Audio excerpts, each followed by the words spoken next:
This section of the webinar training aims to provide some expert input into communication skills.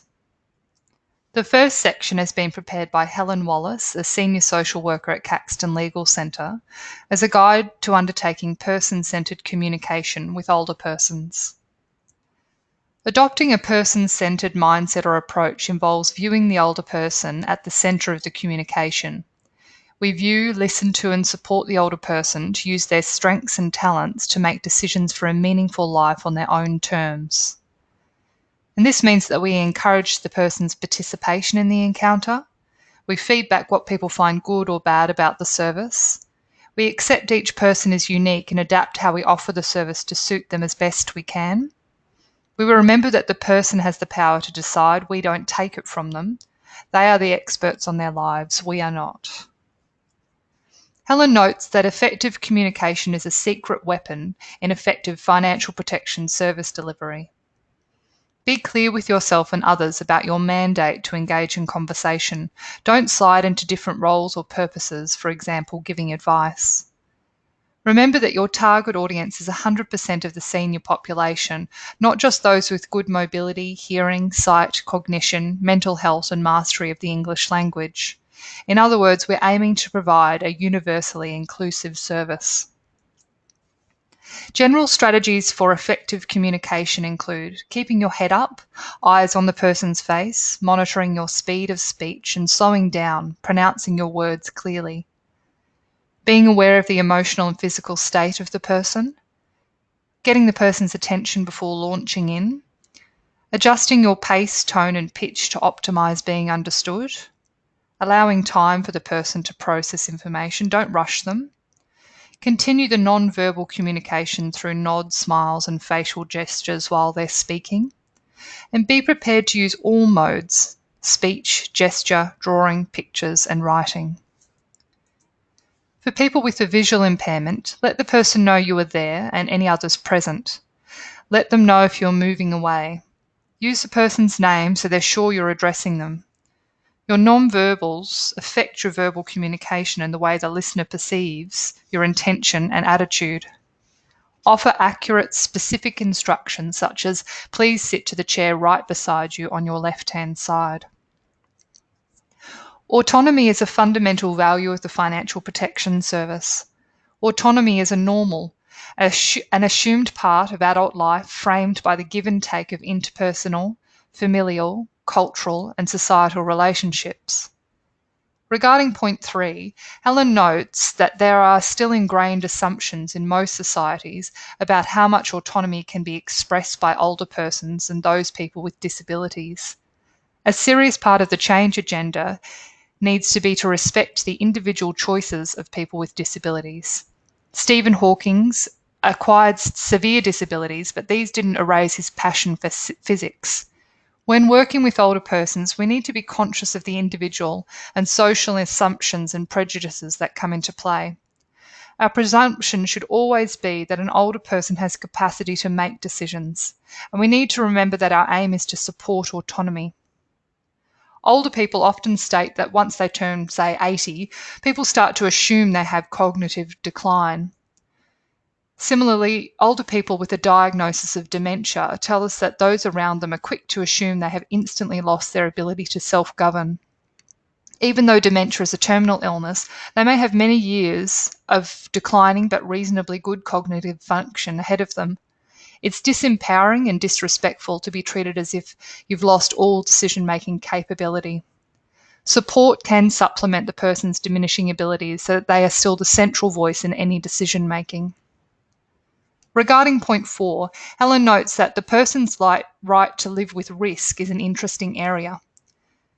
Many elder abuse clients grapple with this in many ways. For example, by protecting their safety and applying for a domestic violence order, a mother might lose the relationship with the respondent daughter. By refusing to give money, a father might be subjecting themselves to endless harassment or face the heartbreak of seeing a child suffer dire consequences of poverty. Some older persons may express autonomy as the right to live with risk to their well-being or assets so as to not suffer these sort of consequences. Turning to point 5, having a capable carer is the most important protective factor for people who acquire age-related disabilities. Help with money and assets is the first area that older people put into the hands of others. But if a helper does the older person's bidding with integrity, then the older person effectively retains their autonomy and the decisions are acted on by others. Obviously, the greater the complexity of financial arrangements, the greater the support needed if the person has some decision-making decline. When providing financial protection services, some of the main variables that might affect the response from service users include signage or promotion that allows people to work out roughly what's on offer, relevance of the information to their interests or needs right now, their willingness to trust you a little or a lot, how conducive the setting is to stopping and engaging. Is it familiar, comfortable and welcoming, private enough, safe enough? And how high the stakes are for the older person.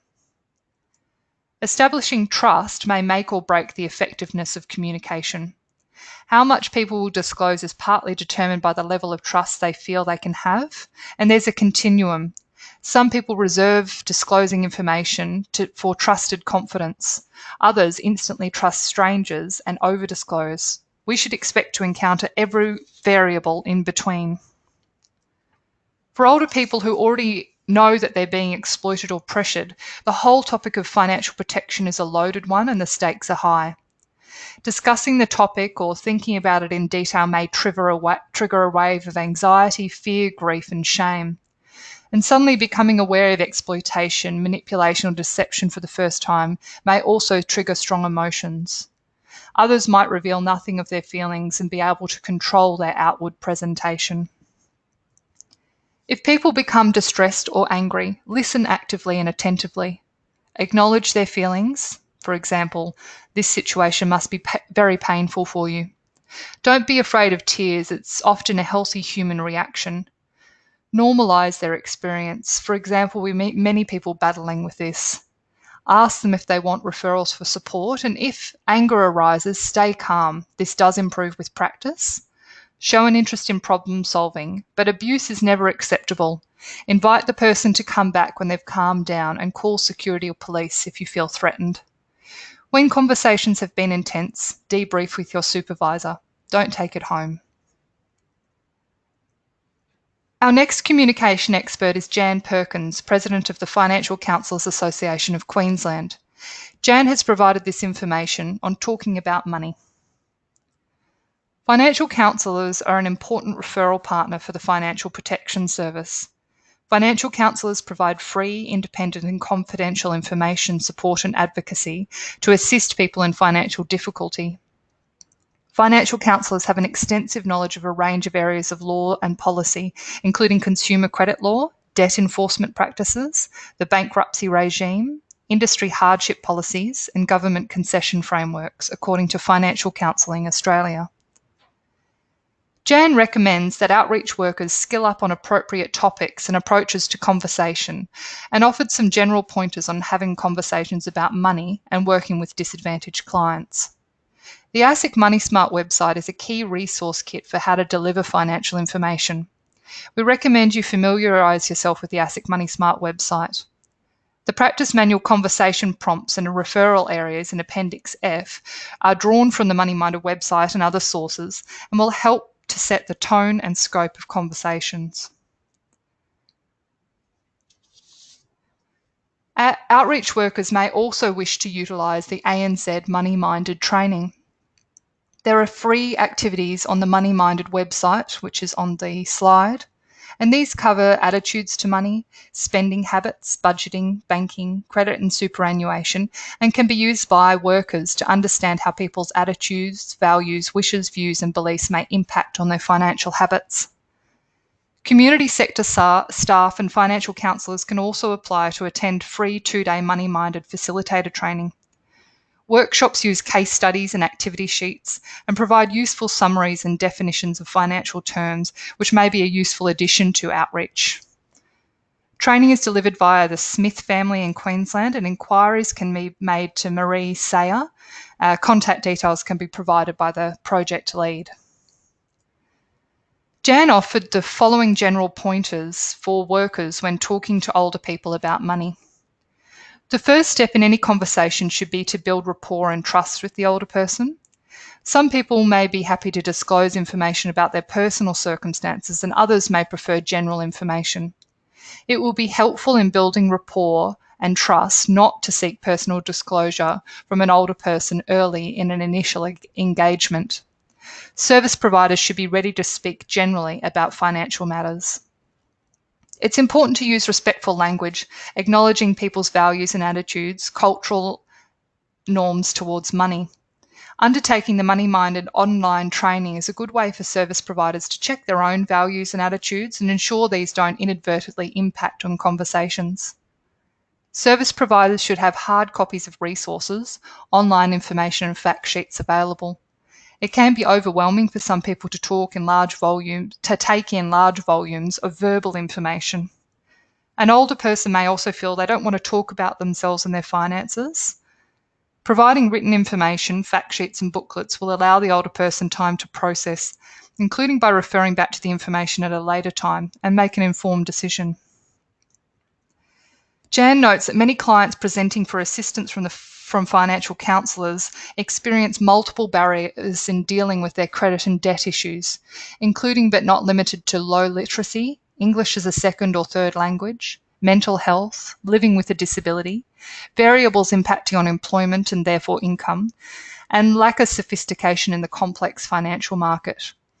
She offered the general pointers on this slide for financial protection service workers when working with disadvantaged clients. Refer to the ASIC Money Smart website. It has resources in many different languages. People can be referred to financial counsellors for financial literacy, education and support, and you should also be familiar with the financial resilience workers in your local community. Websites such as Lifeline, Beyond Blue and DV Connect provide essential resources, tools and referral points for older people. Service providers should use their existing professional expertise to make sure they're able to maintain clear boundaries with service users. Any incidental issues should be acknowledged whilst bringing the conversation back to focus on the service delivery areas. Appropriate referrals should be offered where possible to deal with incidental issues. Service providers who self-identify triggers or experiences from an older person shared in the session or any incidental issues that have impacted on them may require support by way of a debrief session with their manager or external supervision. Finally, in order to make effective referrals to financial counselling services for the Financial Protection Service, service providers should refer in accordance to the areas and referrals pathways set up in the referral table, and this has been drafted in consultation with Financial Counselling Queensland, and use the Financial Counselling Referral Form, which is attached to the practice manual in Appendix L.